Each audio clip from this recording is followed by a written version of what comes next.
റാമത്തിന് സാഗരം ചെയ്ത് സീകത്തോറുകൾ ഓർബഹുസാരം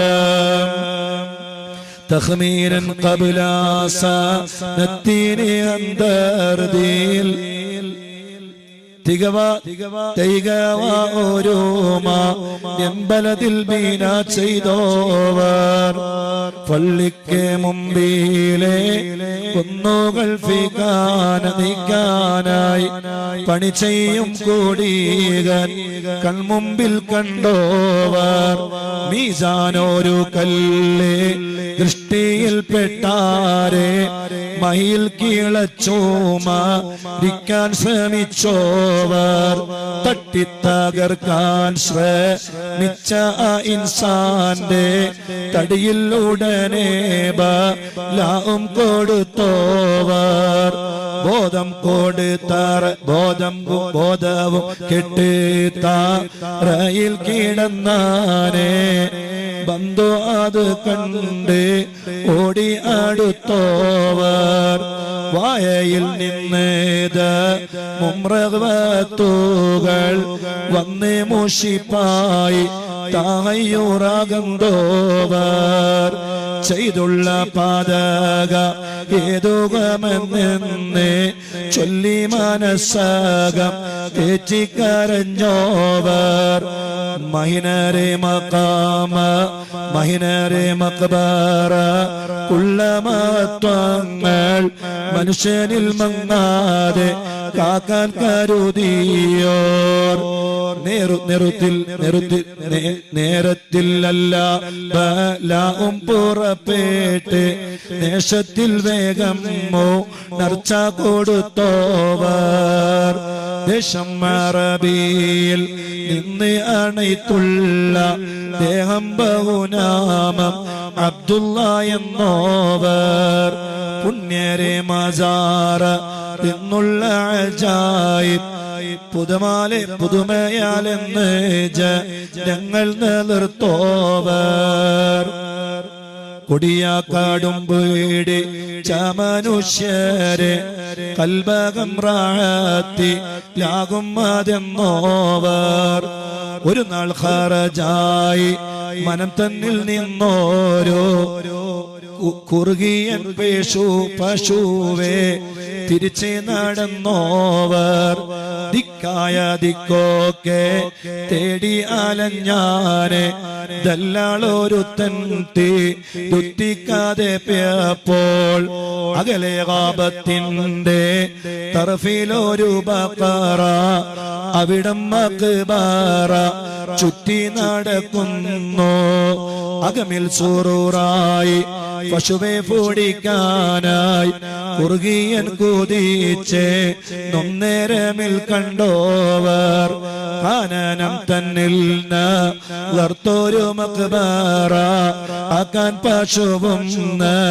രിയും കിടക്കുന്നു അകതാരിൽ കോതൂകം കൂറി അന്നേരത്തെ അകലോരുൽ അധികം ഭൂതം പറഞ്ഞോവർ അജബായി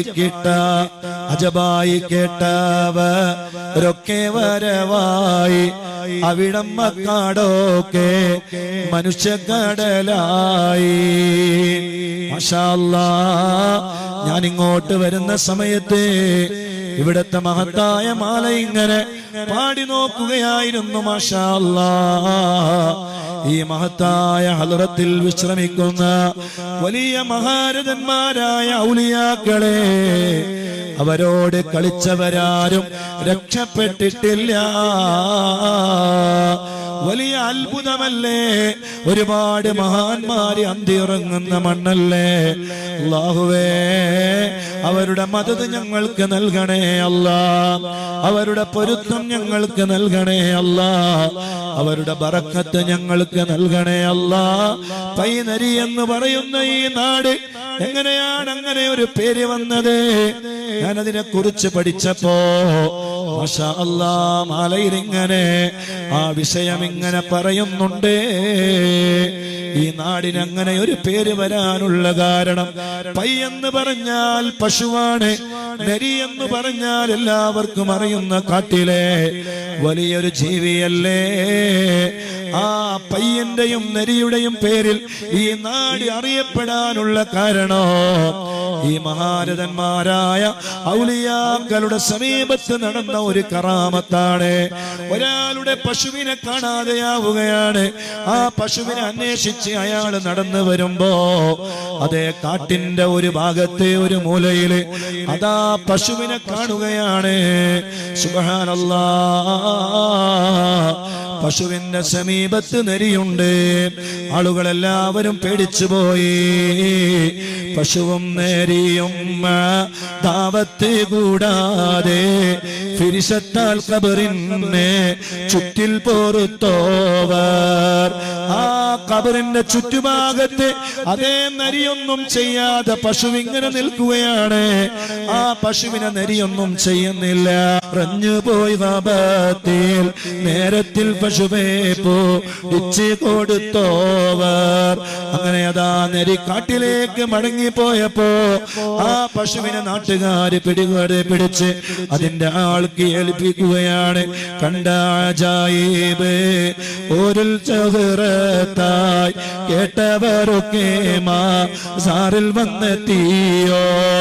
ഈ വലിയ അജബ് യാതൊരു പ്രയാസവും കൂടാതെ ആ പശു അവിടെ നിൽക്കുന്നു. ജനങ്ങൾ വന്നു നോൽക്കുമ്പോ ആ നരിയും ആ പശുവും ഇന്ന സ്ഥലത്ത് മഹാരഥന്മാരായ ഔലിയാക്കളുടെ മക്ബറ കാണുകയാണ്. അതേ ഖബറിന്റെ കല്ലുകൾ കാണുകയാണ്. മാഷാ അല്ലാഹ്, അന്ന് മുതലാണ് ഈ നാട്ടിന് അതേ പൈനരി, പശുവും നരിയും രണ്ടുപേരും ചേർത്തുകൊണ്ടുള്ള പൈനരി എന്ന് പേര് വരാനുള്ള കാരണം. മാഷാ അല്ലാഹ്, അങ്ങനെ അജായിബുകൾ ഒരുപാട് കാണിച്ച വലിയ ഔലിയാക്കളാണ് ഇവിടെ വിശ്രമിക്കുന്നത്. അല്ലാഹുവേ, അവരുടെ മദദ് ഞങ്ങൾക്ക് നൽകണേ അല്ലാ. അവരുടെ പൊരുത്തം ഞങ്ങൾക്ക് നൽകണേ അല്ലാ. അവരുടെ കറാമത്തിനാലെ ഈ മജ്‌ലിസിൽ പങ്കെടുക്കുന്ന ലോകത്തിന്റെ നാനാദിക്കുകളിലുള്ള എല്ലാ മുത്തുമോമിനീങ്ങളുടെയും മുത്തുമോമിനാത്തുകളുടെയും സർവമുറാദുകളെയും നീ ഹസുലാക്കണേ അല്ലാ. അൽഹംദുലില്ലാഹ്, കൊടക് ജില്ലയിലെ മഹത്തായ ഒരുപാട് സൂഫി ഷഹീദ് റളിയല്ലാഹു അൻഹുവിനെ സിയാറത്ത് ചെയ്യാൻ വരുന്നവർ ധാരാളമുണ്ട്. എന്റെ പരിപാടി കേൾക്കുന്ന എത്രയോ ലക്ഷക്കണക്കിന് വരുന്ന മദനിയം കുടുംബത്തിലെ എത്രയോ ആളുകൾ അവിടെ സിയാറത്തിന് വരാറുണ്ട്. അവിടെ സിയാറത്തിന് വരുമ്പോ അവിടെ നിന്ന് അല്പമൊന്ന് യാത്ര ചെയ്താൽ എത്തിച്ചേരുന്ന നാടാണ് കുഞ്ചില പൈനരി എന്ന് പറയുന്ന നാട്. ആ നാട്ടിലേക്ക് നിങ്ങൾ സിയാറത്തിന് വരണം. ഈ ഔലിയാക്കളെ സിയാറത്ത് ചെയ്യണം. അല്ലാഹു അവരുടെ മദദും അവരുടെ പൊരുത്തവും അല്ലാഹു നമുക്ക് നൽകട്ടെ. അല്ലാഹു എല്ലാവരുടെ മുറാദും അല്ലാഹു ഹാസിലാക്കി തരട്ടെ ഇൻഷാ അല്ലാഹ്. നമ്മൾ ഏറ്റവും പ്രധാനമായ മദനീയത്തിലെ പവിത്രമായ ഹദ്ദാദ് റാത്തീബിലേക്ക് കടക്കുകയാണ്. എല്ലാവരും ഹദ്ദാദ് റാത്തീബ് ചൊല്ലണം. അത് ജീവിതത്തിൽ ഒരു ഭാഗമാകണം. ഈ പൈനരി മഖാം ഉറൂസിലെ ഈ മഹത്തായ ഉറൂസിന്റെ ഉദ്ഘാടന ദിവസം ഇന്ന് തന്നെ എല്ലാവരും തീരുമാനമെടുക്കണം. ജീവിതത്തിൽ ഒരു ദിവസം പോലും ഹദ്ദാദ് റാത്തീബ് ചൊല്ലാതെ ഞാൻ കിടന്നുറങ്ങൂല. ഹദ്ദാദ് റാത്തീബിന്റെ മഹത്വം